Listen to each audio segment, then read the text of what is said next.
De onde vem então a salvação?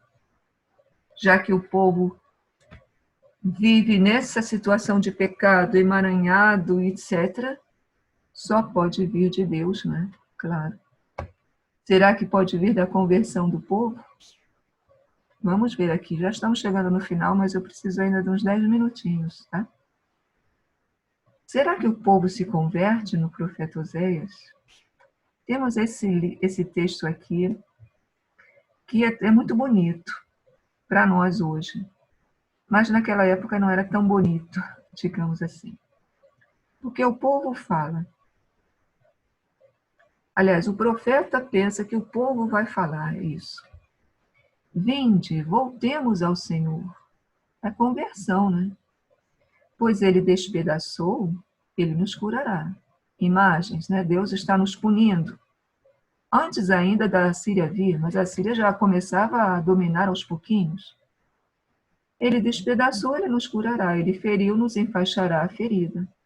Após 2 dias, nos restabelecerá. 2 dias significa um tempo curto. No 3º dia, nos reerguerá. E nós viveremos na sua presença. Parece bem bonito isso. Conheçamos, persigamos o conhecimento do Senhor. Sua manifestação é certa como a aurora, que é poético. Ele virá a nós como a primeira chuva.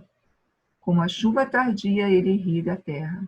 A primeira chuva que cai lá no final do outono, início do inverno, novembro, e que anuncia então a estação das chuvas. E aí vem a chuva tardia, que é no final do inverno, início da primavera, lá para março, normalmente. Então ele vem como a chuva e vai irrigar a terra e nós vamos ter boas colheitas.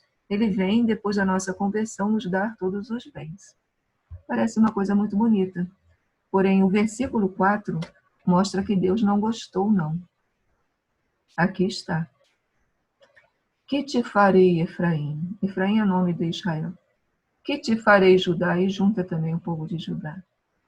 Vosso amor é como uma nuvem da manhã e como orvalho que cedo desaparece. Então, o povo tem amor. Está demonstrando certo amor? Vamos, voltemos. Mas é uma coisa que passa logo. Basta bater o sol e o orvalho desaparece. Por isso quebrei-os pelos profetas, pela palavra dos profetas. Matei-os pelos dizeres da minha boca. O modo de dizer a palavra do profeta que ameaça.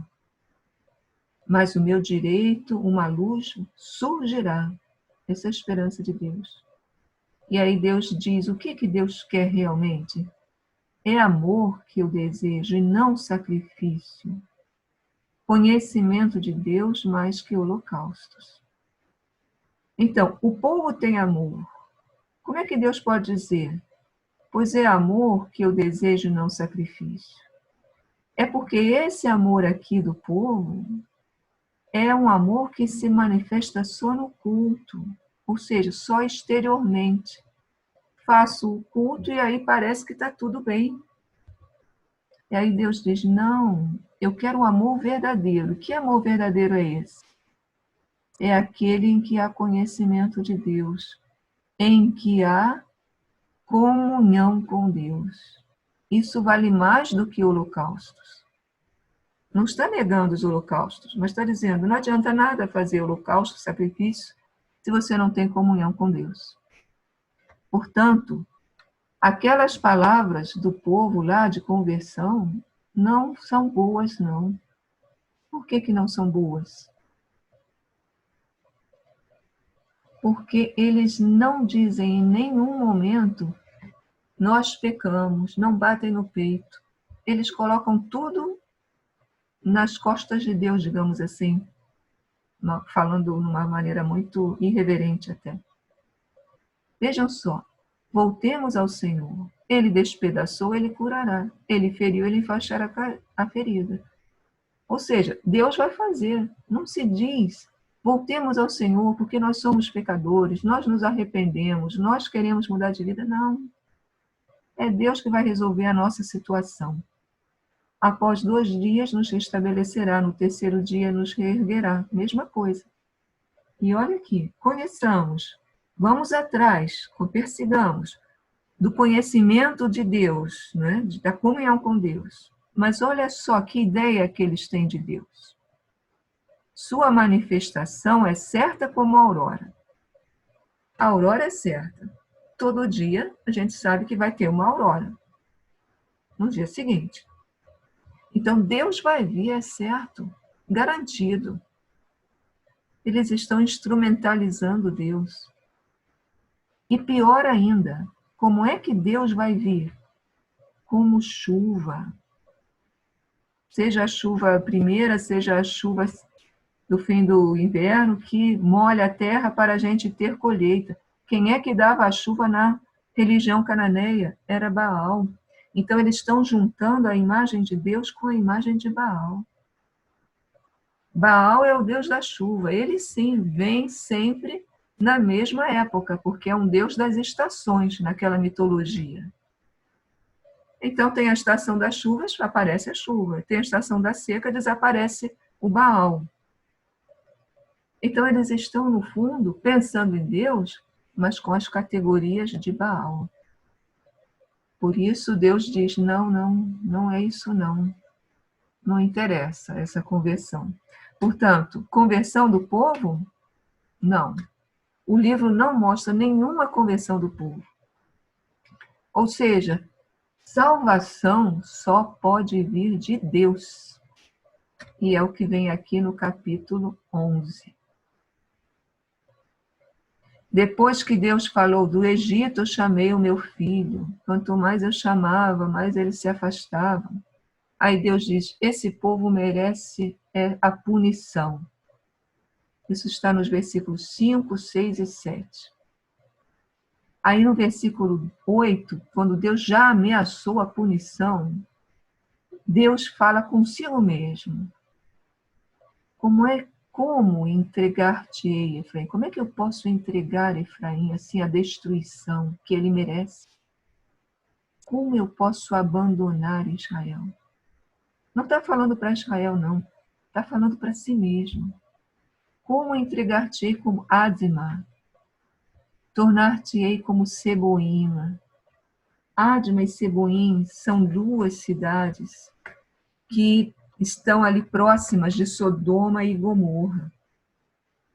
Então, se ele está falando de Adma e Seboim, está dizendo, eu vou te entregar como eu fiz com Sodoma e Gomorra, e Adma e Seboim, que lá em Gênesis entram em segundo plano, mas são cidades ali daquela região. Ou seja, eu vou entregar o povo à destruição completa, como foi a destruição de Sodoma e Gomorra. Destruição de Sodoma e Gomorra não sobrou nada. Né? Aqui a gente vê, Deus diz, eu não posso entregar esse povo para uma destruição total. E vem uma das frases mais bonitas do profeta, o meu coração se convulsiona dentro de mim. É até difícil a gente traduzir. É como se Deus, o coração de Deus dentro ficasse se retorcendo. Todas juntas as minhas entranhas, né, o meu coração, estão se comovendo, estão se emocionando. Ou seja, punir para Deus seria uma coisa muito triste. Ele diz, como eu posso fazer isso? Esse povo merece isso, mas eu posso fazer isso. Aí vem o versículo 9. Não desencadearei o ardor da minha ira. O povo vai ser punido, sim, porque a Síria vai vir e vai tomar o país. Mas Deus ainda vai dar uma chance. Ele não vai desencadear o ardor da ira. É um modo de falar, né? Não vai deixar totalmente como Adma e Seboim, como Sodoma e Gomorra, total destruição, não. Eu não vou voltar atrás no meu projeto, né? No meu plano de salvação, e assim deixar que Efraim seja destruído.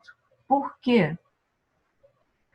Porque esse povo é bom? Porque esse povo se converteu? Não, porque eu sou Deus e não o homem.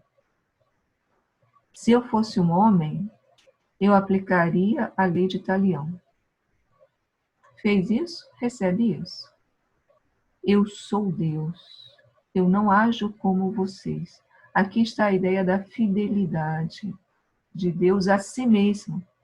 É a mesma ideia que está lá no profeta Ezequiel, quando o profeta Ezequiel diz assim: mas em consideração ao meu próprio nome, eu não destruirei esse povo.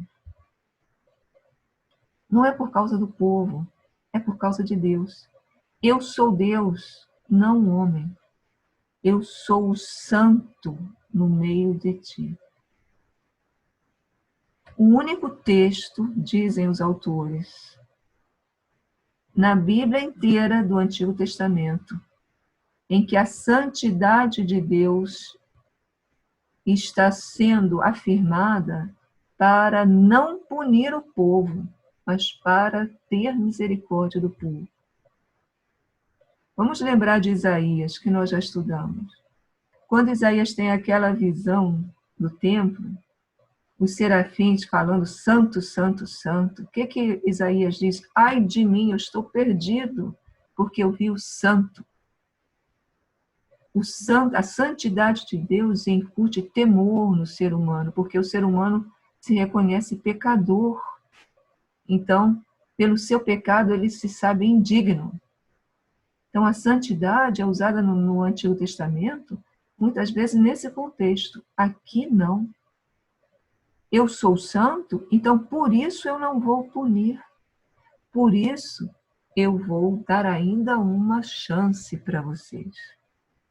Isso é de uma beleza, de uma profundidade que é raro a gente encontrar no Antigo Testamento.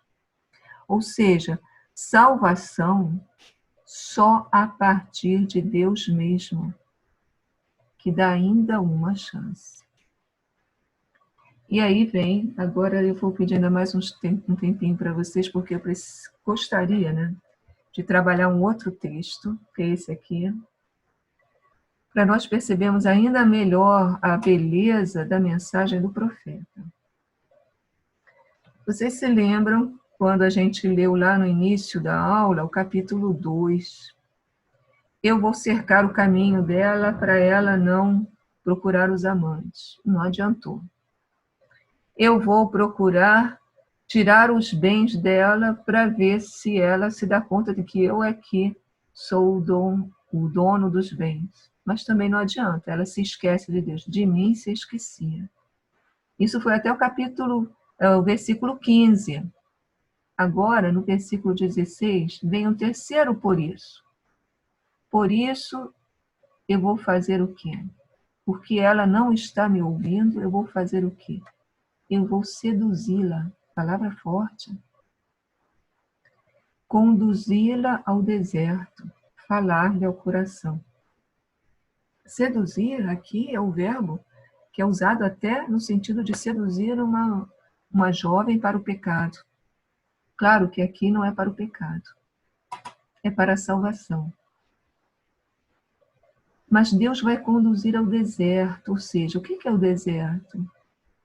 É um lugar de penúria, onde eu não tenho os bens da terra, não tenho água, não tenho facilidades. Então entra aqui um aspecto de punição. Mas o deserto é também um lugar da solidão. E por isso é o lugar do encontro face a face com Deus. Vai ter que entrar no face a face com Deus, Israel, para poder então cair em si. Deus vai lhe falar ao coração. Falar ao coração não é falar coisas adocicadas, não. Coração é a consciência da pessoa. Então, falar ao coração é mostrar realmente a ela a realidade das coisas. E aí se supõe, aí ela vai, então, cair em si e vai mudar de vida. É o que diz o versículo 17. A partir dali, eu lhe darei de novo as suas vinhas, porque ela já vai estar modificada. Então, vai entrar na terra de novo, mas não vai mais atribuir a Baal os bens. O vale de Acor será uma porta de esperança. O Vale de Acor foi o vale por onde os israelitas passaram para entrar na terra prometida. Então, em vez de entrar e fazer pecado com as moabitas lá, vai entrar para ter uma vida de santidade. Lá ela me responderá como nos dias de sua juventude. O que é a juventude? No dia em que ela subiu do Egito, onde ela não tinha Baal. Então ela vai viver sem Baal. Acontecerá naquele dia, tu me chamarás meu esposo, e não me chamarás mais meu Baal. Ou seja, você já não vai mais me confundir com Baal, como a gente viu que ela estava confundindo, né? E chamarás meu esposo, porque Deus é que vai fazer a conversão nela, vai agir nela pela graça, né? Para que ela se converta. Tirarei os nomes dos Baals de sua boca. Não mais se lembrarão, aqui é o povo, de seus nomes. Farei em favor deles, do povo, naquele dia uma aliança. Não aliança com o povo, aqui é aliança com quem? Com os animais do campo, com as aves do céu, com os répteis da terra. Em que sentido aliança com os animais? Para que os animais não prejudiquem mais o ser humano, nem na lavoura, nem na vida cotidiana. Exterminarei da terra o arco, a espada, a guerra. Ou seja, é o shalom, é aquela situação de paz, de bem-estar pleno, completo. Deus está prometendo. Mas ainda não chegamos no mais alto, não. O mais alto vem agora. Eu te desposarei a mim para sempre. Veja que bonito. Deus vai desposar a Ele mesmo, não é a outro. É a Ele. Aqui a gente tem tudo o que o Novo Testamento fala sobre o Cristo esposo, da igreja esposa. No Evangelho de João, no Apocalipse, tem a primeira carta aos Coríntios, capítulo 11. Paulo diz, eu desposei essa comunidade a Cristo como uma esposa pura. Na carta aos Efésios, capítulo 5, grande mistério é esse em relação a Cristo e a igreja, ou seja, do matrimônio.